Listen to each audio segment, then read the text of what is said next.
ओम शांति। हम कोई भी कार्य को करते हैं तो उसके वर्तमान, भूत और भविष्य को सोच कर करते हैं, समझ कर करते हैं, तो उसमें हमें सफलता सहज और स्वतः प्राप्त होती है। तो कोई भी कार्य करते उसमें सफलता जब मिलती है जब हम कार्य को समझकर सोचकर करते हैं। ऐसे ही राजयोग को अच्छी रीति से समझकर उसे जानकर उसका प्रयोग करें तो राजयोग के द्वारा संपूर्ण निरोगी बना जा सकता है। क्योंकि भारत का प्राचीन राजयोग गाया हुआ है जिससे मनुष्य को देवपद की प्राप्ति तो होती ही है, साथ में हेल्थ, वेल्थ और हैप्पीनेस भी प्राप्त होती है। तो अच्छी रीति से राजयोग को समझकर उसे करने से हमें क्या प्राप्तियां होती हैं, आज यही जानेंगे। सब कुछ बदलना चाहते हैं, स्वास्थ्य भी अच्छा हो, सुख भी हो, शांति भी हो, समृद्धि भी हो, और चाहे भी क्यों नहीं। क्योंकि यदि मनुष्य है तो इन सभी चीजों की परम आवश्यकता है। सुख, शांति व समृद्धि हेतु मनुष्य अलग अलग साधनों का इस्तेमाल कर रहा है, लेकिन इसके साथ भ्रम में भी है कि क्या मैं सही कर रहा हूं। इसलिए उदासी, मायूसी छाई रहती है सबके चेहरों पर। हमारा अनुभव तो यही कहता है कि हमारे पास एक भाग्यदायिनी संजीवनी बूटी राजयोग है जो समस्त रोगों का एकमात्र इलाज है। इससे शरीर आभामय और संचेतना परमात्मा से जुड़ी हुई होगी। यह कुछ भी नहीं, सब कुछ बदल देगा। बस विश्वास कीजिए। योग का प्रथम सोपान मैं ज्योति बिंदु आत्मा हूं। अर्थात सर्वप्रथम यह जान लेना कि मैं कौन हूं, कहां से आई हूं, मेरा सर्व संबंध किस से है। जब हम यह समझ लेते हैं कि हम एक ज्योति बिंदु आत्मा हैं तो हमारा संबंध एक पिता परमात्मा से ही हो जाता है। योग के लिए सबसे पहले स्वयं को आत्मा निश्चय करें, क्योंकि इससे हमारी स्वयं की पहचान पक्की होगी। परमात्मा से जुड़ने के लिए हमें अपने आप को उसके स्तर पर ले आना पड़ेगा। यह संबंध आध्यात्मिक है, ना कि शारीरिक। जैसे पावर हाउस की तार से घर की बिजली की तार जोड़ने के लिए तार के ऊपर का रबड़ उतारना पड़ता है, तभी बिजली का करंट आता है। वैसे ही आत्मा का संबंध परमात्मा से जोड़ने के लिए देह रूपी रबड़ को भूलना पड़ता है अथवा उससे अलग होना पड़ता है।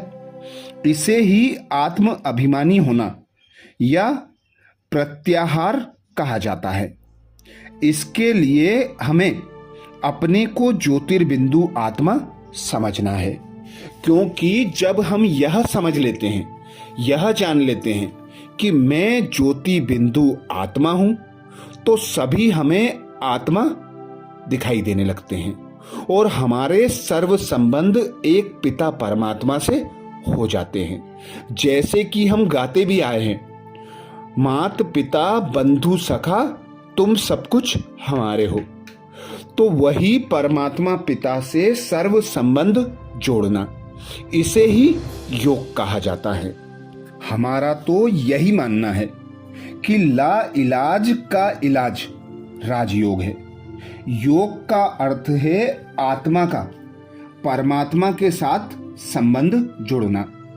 आत्मा और परमात्मा के सर्वश्रेष्ठ मिलन को राजयोग कहा जाता है। राजयोग सभी योगों का राजा है। स्वयं परमात्मा ही अपना परिचय देकर आत्मा को अपने साथ योग लगाने की विधि बताते हैं। यह योग राजयोग इसलिए भी है क्योंकि इसे सभी के मन के राजा परमात्मा ने स्वयं सिखाया है। इस योग द्वारा हमारे संस्कार उच्च अथवा रॉयल बनते हैं, इसलिए भी इसे राजयोग कहा जाता है। राजयोग ही वर्तमान जीवन में कर्मों में श्रेष्ठता लाकर हमें कर्मेंद्रियों का राजा बनाता है। जब हम स्वराज्य अधिकारी होकर अपनी कर्मेंद्रियों का राजा बन जाते हैं, मन बुद्धि संस्कार को भी अपने इच्छा अनुसार चलाते हैं और उस भगवान ईश्वर गॉड फादर अल्लाह की श्रीमत पर चलते हैं, तो हर कार्य श्रेष्ठ होता है, हमें मन की शांति प्राप्त होती है और समृद्धि स्वतः ही हो जाती है। तो अब जानेंगे हम राजयोग कैसे करें। पहला, स्वयं के अंदर झांकें, स्वचिंतन करें। यह प्रथम कदम है जिसमें आपको अपने यथार्थ संकल्पों को पावरफुल अर्थात दृढ़ बनाना होता है और व्यर्थ विचारों को हटाकर स्वयं को आत्मा समझना होता है। अब स्वयं के विचारों के रूपों को आपको देखना है। यह आपके मानसिक विचारों की गति को सामान्य रूप से कम कर देगा। इसके लिए आप किसी भी आरामदायक स्थिति में बैठ सकते हैं। दूसरी बात है, अब उसे सही दिशा दें। आप सकारात्मक तथा श्रेष्ठ विचारों को बार बार मन में दोहराएं। इससे आपका मन व्यवस्थित हो जाएगा, उसे एक सही दिशा मिल जाएगी। विचारों के प्रभाव को रोकने से हमें सकारात्मक ऊर्जा की प्राप्ति होती है।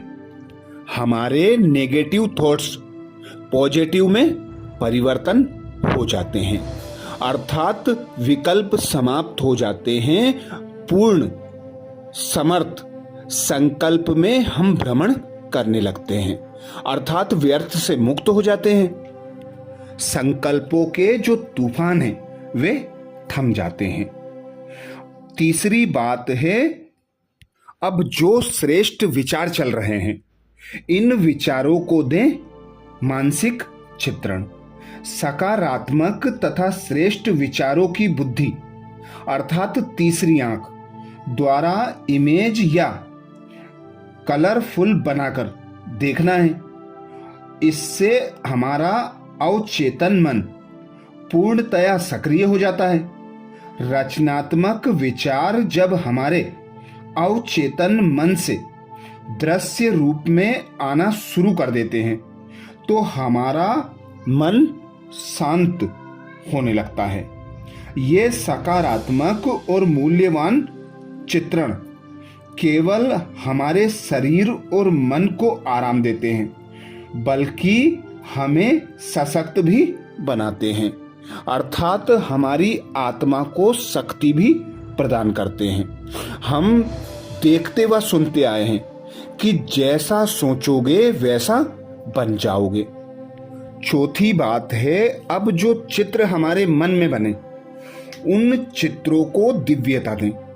जब हम श्रेष्ठ विचारों रूपी चित्रों को परमात्मा की सर्वोच्च शक्तियों से वेरीफाई अर्थात सत्यापित करते हैं, अर्थात उन्हें चेक करते हैं, तो उनमें और शक्ति आ जाती है।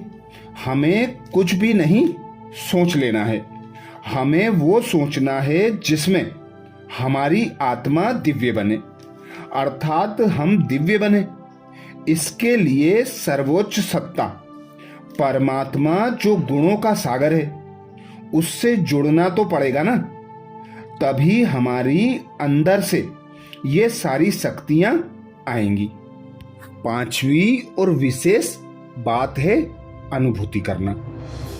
किसी चीज को पक्का करने के लिए बार बार उस चीज को दोहराना पड़ता है। इसके लिए हमें एकाग्रता की आवश्यकता होती है। जैसे आपकी एकाग्रता बढ़ेगी, अर्थात एक श्रेष्ठ संकल्प में जब आप स्थित होंगे तो आपको सुखद अनुभूति होने लगेगी। आप एक ऐसी नई दुनिया में प्रवेश कर जाते हैं जहां आप पूर्णतः शांत हैं। इस अवस्था में आपकी इंद्रियां आपके वश में हो जाती हैं, जिससे आप शांत हो जाते हैं और आपका सर्वोच्च सत्ता से संपर्क हो जाता है, जिससे आप संपूर्ण रूप से शांति की अनुभूति में खो जाते हैं और सर्व प्राप्तियां करने लगते हैं। यही वह राजयोग है जिसका शास्त्रों में गायन है। भारत का प्राचीन राजयोग, यह स्वयं परमात्मा पिता आकर हमें अपना परिचय देकर हमें सिखाते हैं, जिससे मनुष्य श्रेष्ठ कर्म करता है और हेल्थ, वेल्थ, हैप्पीनेस प्राप्त कर इस दुख की दुनिया से, अशांति की दुनिया से, रोगी दुनिया से खुद को न्यारा और एक पिता परमात्मा का प्यारा अनुभव करने लगता है। तो जो अनुभूति होती है वह प्रत्यक्ष होने लगती है। अच्छा, ओम शांति।